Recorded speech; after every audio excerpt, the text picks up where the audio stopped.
All right, let's jump straight into day 4 of our course. Welcome back to the Explainer. Today, we're transitioning away from that basic Linux command line stuff and getting right into the absolute, non-negotiable mindset of modern systems engineering. The mantra for today is simple, but honestly, it's a total game changer. Automate early, fix once. If you're stepping into the DevOps world right now, the demand for deep, fundamental skills, not just surface-level tool memorization, is growing faster than ever before. So let's build that rock-solid foundation today.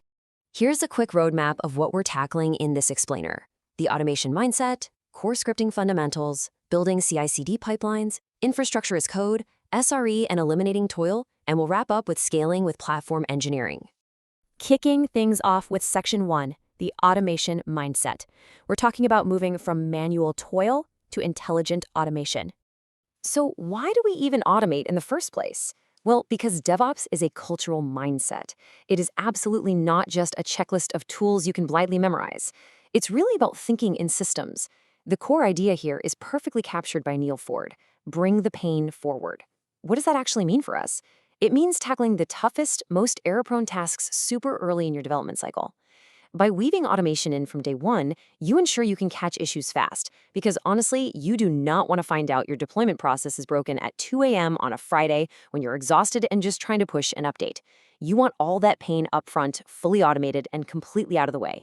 Think about the alternative for a second. Relying on manual configurations, clicking through UI dashboards or typing commands directly into a production server, that inevitably leads to super fragile systems and configuration drift. Your staging environment won't match production, and bugs are going to hide in those little gaps. But if you embrace the smooth, repeatable efficiency of automate early, fix once, you lock in your foundation. You literally write the script once, test it, and then it just executes flawlessly thousands of times. Moving right along to Section 2, core scripting fundamentals, where your laptop is your very first cluster. Before you even think about touching the cloud, remember this: your own laptop is where the journey starts. If you take a straightforward manual task and automate it just once using foundational tools like Bash, Python, or Go, and tie it together with a tool like Make, well, congratulations, you're already practicing DevOps. You really don't need a massive Kubernetes cluster to get going. A simple Bash script that spins up your local dev environment, or a Python script that parses some logs, is exactly where that automate early habit is forged. Now, I know what you're probably thinking. With intelligent automation absolutely everywhere right now, where exactly does AI fit into this whole foundational scripting phase? Should we just let AI write every single script for us? Here is the reality check. AI is amazing at spitting out boilerplate code. It adds massive value by giving you quick alternative solutions and instantly explaining cryptic error logs. But blindly copy-pasting it, that is dangerous. It completely masks the crucial architectural trade-offs happening under the hood.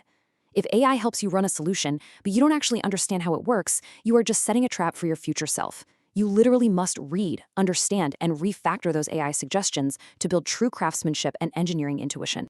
On to Section 3, building CI/CD pipelines. It is time to scale the script. Once your local scripts are working and you actually understand them, it's time to scale them up into automated pipelines. And there's a strict best practice here from P99Soft for modern engineering teams. Keep your CI build under 10 minutes. Period. No exceptions. Why so strict? Because research proves that if a build takes longer than 10 minutes, developers lose their context. They switch to checking emails or working on another task, and the mental cost of context switching back exceeds the cost of just buying faster build servers. Speed here is fundamentally about maintaining human focus, not just saving machine time. And within those 10 quick minutes, your pipeline needs to do some serious heavy lifting. A robust pipeline treats deployments like strict policies. Before a single line of code ever reaches production, it has to pass through specific quality gates. We're talking automated testing to squash bugs, DevSecOps security scanning to catch vulnerabilities before they go live, and version-controlled provisioning. You aren't just shipping code anymore, you're shipping it safely every single time. Next up, Section 4, infrastructure as code, abstracting the infrastructure. Okay, so we've automated the testing of our application code. Great, but what about the actual servers, the networks, and the databases? We handle all of that through IAC, or Infrastructure as Code. This literally means managing and provisioning your resources using code instead of clicking around in a console. Tools like Terraform or Pulumi let you define every single piece of your infrastructure as declarative configuration files. This is the absolute magic that makes environment parity happen at scale. The exact same code that builds your staging environment builds your production environment, wiping out manual configuration drift completely. This naturally evolves into what we call GitOps.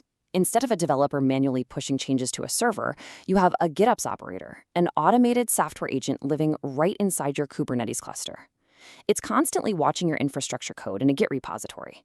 The second it sees a change in Git, it automatically pulls it down and updates the cluster to match your desired state. Git basically becomes your absolute, undisputed, single source of truth. Section 5. SRE and eliminating toil. Let's talk about the SRE philosophy. If DevOps is the cultural philosophy of shared responsibility, Site Reliability Engineering, or SRE, provides the tactical framework to actually make those goals happen. And SRE teams, they are obsessed with destroying one specific enemy: toil. Toil is that manual, repetitive, mind-numbing work that just scales up as your service grows, but adds zero lasting value. SREs despise toil because it totally blocks innovation. It keeps engineers stuck in the weeds instead of focusing on high-impact projects. If a task is repeatable, SREs firmly believe it simply has to be automated. To fight that toil, SREs rely on some brilliant core principles. First, they actually embrace risk, using error budgets. They know 100% uptime is practically impossible, so they use these budgets to balance shipping cool new features with maintaining reliability. They also define strict service-level objectives, or SLOs, to perfectly measure the real user experience. And of course, they relentlessly automate everything. This approach brings an incredible, measurable level of discipline to your daily operations. Finally, Section 6, Scaling with Platform Engineering. Let's look at the future. So what actually happens when your organization grows from 50 scrappy engineers to a massive enterprise of 500 or more? Well, over the years, the whole DevOps shift left movement accidentally created a huge tax on application developers. We suddenly expected them to own the code, configure complex Kubernetes clusters, write Terraform, and manage entire security pipelines. It caused massive cognitive overload. Platform engineering is the solution to this. The ownership of all that complexity shifts completely away from the app developer and over to a dedicated platform team. The direction of force literally changes from shift left to shift down. Let's break that down just a bit more. Instead of forcing all that infrastructure complexity left onto the plates of every single developer, platform engineering pushes it down to a specialized team. This team basically productizes the complexity into curated, easy-to-use golden paths. So an app developer doesn't have to write custom Kubernetes manifests from scratch anymore. They just grab a secure, fully wired template provided by the platform team, and they can ship a service to production on day one with a single command. It is the ultimate enterprise-scale realization of automate early, fix once. As we wrap up this explainer, I want to leave you with a question to really think about. If AI is generating our boilerplate code and platform engineering is automating away all our infrastructure complexity through these golden paths, what are you going to build with all that time and cognitive bandwidth you just got back? Mastering these foundational scripting and automation skills right now puts you in the perfect position to stop fighting the infrastructure and start actually building the future. Thanks for joining me for day 4, and I'll catch you in the next one.